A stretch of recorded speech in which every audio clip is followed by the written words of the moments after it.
Assalamualaikum warahmatullahi wabarakatuh. Waalaikumsalam warahmatullahi wabarakatuh. Innal hamdalillahi nahmaduhu wa nasta'inuhu wa nastaghfiruh wa na'udzu billahi min shururi anfusina wa min sayyiati a'malina may yahdihillahu fala mudilla lahu wa may yudlil fala hadiyalah.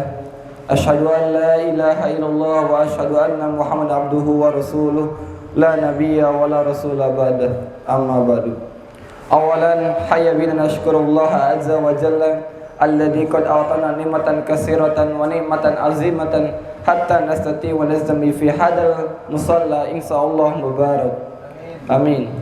Asaniyan salatan daimaini mutalazimaini ila habibina wa syafiina wa dukhrina maulana Muhammad sallallahu alaihi wasallam alladzina yahmiluna ila zulumati lan nur. Alhamdulillah, atakallamu fi hadal masa anil maudu. Cakep tuh, pas-pasan. Ya. Asana bis. Siang pada hari ini saya akan membacakan sebuah hadis tentang 7 golongan yang akan dinaungi, yang akan mendapatkan naungan kelak nanti di hari kiamat. 7 golongan ini akan mendapatkan syafaat, akan mendapatkan kenikmatan. Ketika yang lain lagi panik-paniknya, ya lagi panik, lagi resah, lagi galau, sedang mencari naungan, tapi ada 7 golongan yang lagi santuy aja, lagi nyebat, ya, lagi nyebat sambil ngops, ya. 7 golongan ini yang insya Allah yang akan Allah lindungi, yang Allah akan berikan lindungan. Di dalam hadis Nabi dijelaskan sab'atu yudilluhumullahu yaumadilla illa dilluh. Ada 7 golongan yang kelak nanti di hari kiamat, ketika nanti di padang mahsyar akan mendapatkan naungan. Yang pertama adalah imamun adil, adalah pemimpin yang adil. Tiap-tiap dari kita adalah seorang pemimpin. Kullukum ra'in wa kullukum mas'ul an ra'iyatihi. Tiap-tiap dari kita adalah seorang pemimpin dan kelak nanti akan dimintai pertanggungjawabannya kelak nanti di hari kiamat. Pemimpin yang adil itu adalah bisa menempatkan sesuatu pada tempatnya. Ya, adil itu merupakan bisa menempatkan sesuatu pada tempatnya. Yang kedua adalah pemuda yang senantiasa menyembah Allah Subhanahu wa ta'ala. Baik muda, kecil ataupun tua, selalu menyembah atau selalu menghambakan diri kepada Allah Subhanahu wa ta'ala. Kemudian ada lagi yang ketiga, seseorang yang hatinya terpaut kepada masjid. Pemuda yang gemar selalu menghidupkan mushola. Dia selalu sembahyang, sholat tepat waktu di dalam mushola, dalam masjid ataupun dalam masjid. Hatinya selalu terpaut untuk selalu menunaikan ibadah dan melaksanakannya di dalam masjid. Mudah-mudahan di antara kita semua ini yang ada di sekitar Syariah Melindo, mudah-mudahan menjadi kelompok orang-orang yang akan dilindungi nanti di hari kiamat nanti. Yang keempat adalah 2 orang yang saling mencintai karena Allah Subhanahu wa ta'ala. Ya. Sepasang kekasih atau sepasang sahabat yang selalu mengingatkan diri untuk mendekatkan kepada Allah. Ya. entah dalam senang ataupun dalam sedih, dalam susah. Yang kelima adalah seseorang yang mengingat Allah dengan berzikir dalam keadaan sendirian hingga meneteskan air mata. Ketika dia dalam sendirian atau dalam keramaian selalu berzikir. Berzikir itu apa sih lafaznya yang dibacain? Banyak. Ya, ada alhamdulillah. Kemudian subhanallah. Kemudian Allahu akbar. Kemudian astagfirullah. Ya. Kemudian membaca sholawat. Oke. Yang keenam adalah seseorang laki-laki yang dirayu oleh wanita cantik dan terhormat, namun ditolaknya karena takut kepada Allah Subhanahu wa ta'ala.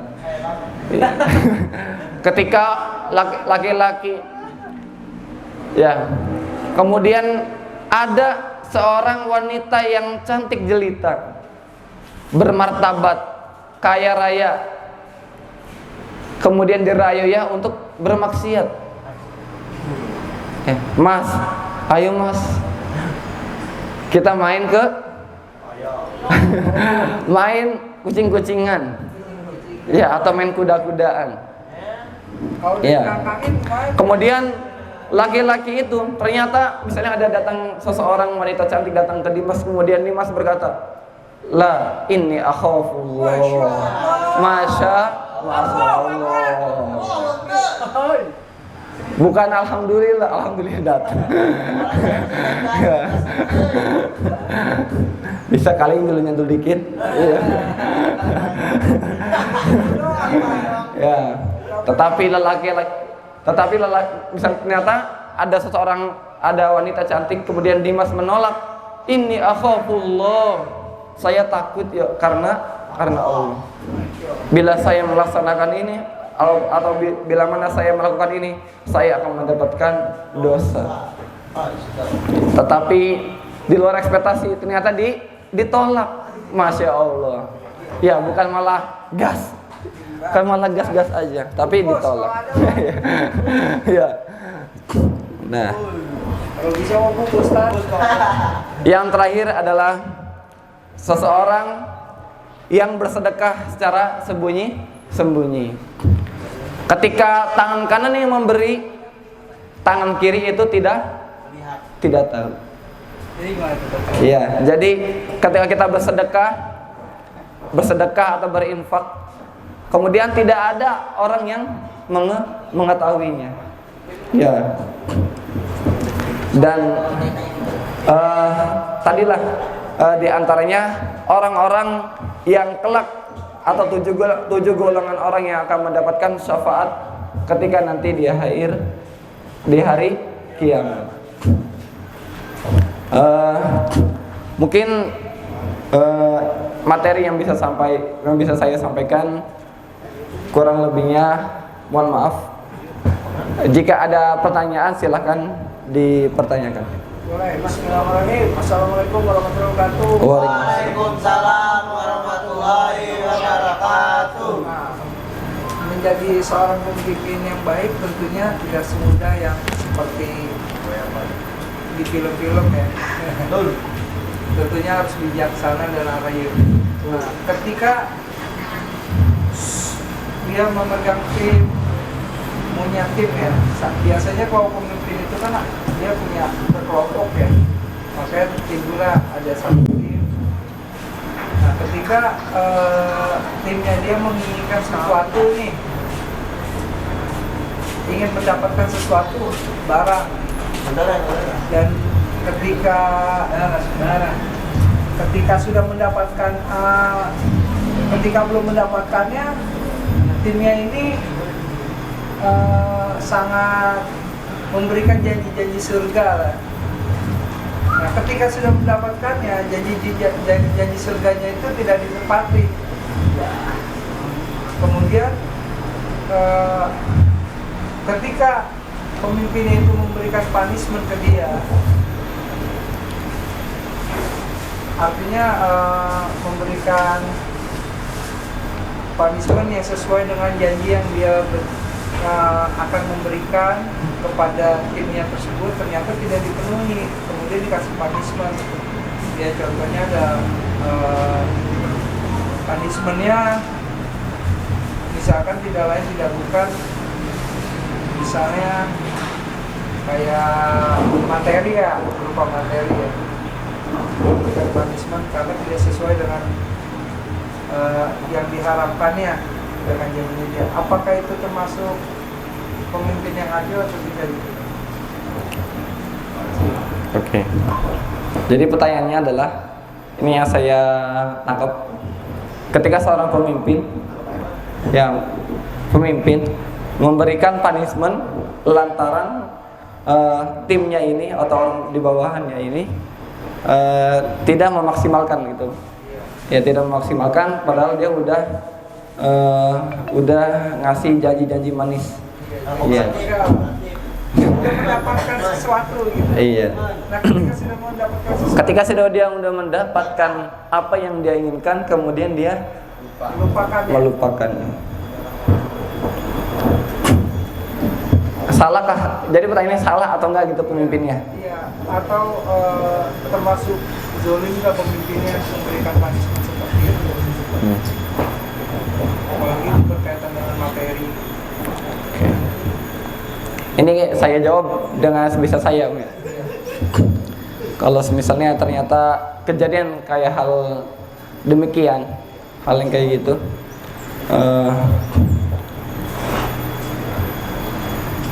salah nggak seorang pemimpin bila bertindak seperti itu? Ya, kalau misalnya, kalau kita mau bersikap, mau jadi teladan, memang harus rujukannya dari pemimpin-pemimpin yang terdahulu. Pemimpin itu yang harus dicontohkan pemimpin yang terdahulu. Ya, jadi kan kalau misalnya ada bawahan yang salah, ya kita kasih punishment, kita kasih hukuman, ya sah-sah aja. Nah, itu kan memang ada yang namanya rule ya, aturan. Tuh. Ada namanya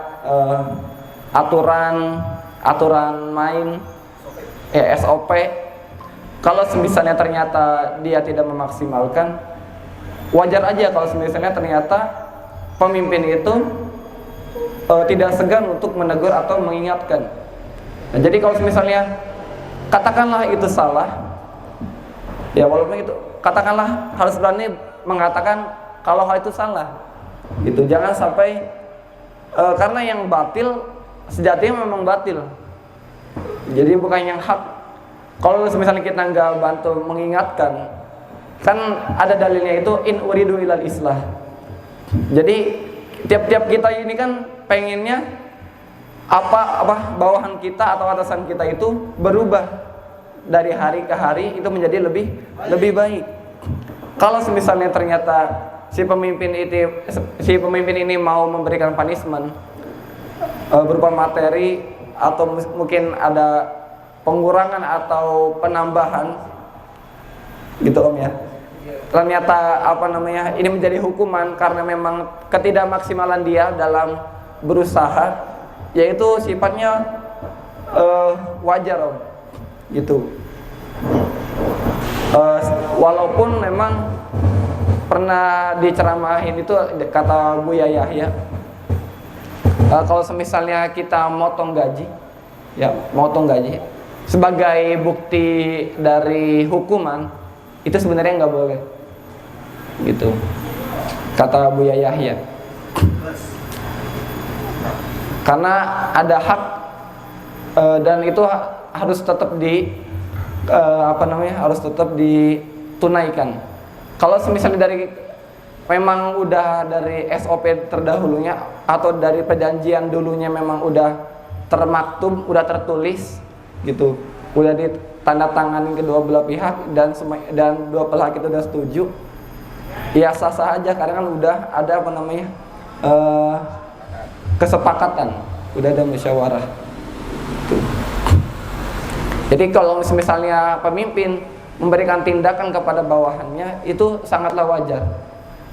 Gitu. Dan itu bukan zolim, bukan. Nah, kita kan harus saling mengingatkan untuk demi kebaikan. In uridu ilal islah mastata'tu. Itu. Yang lain.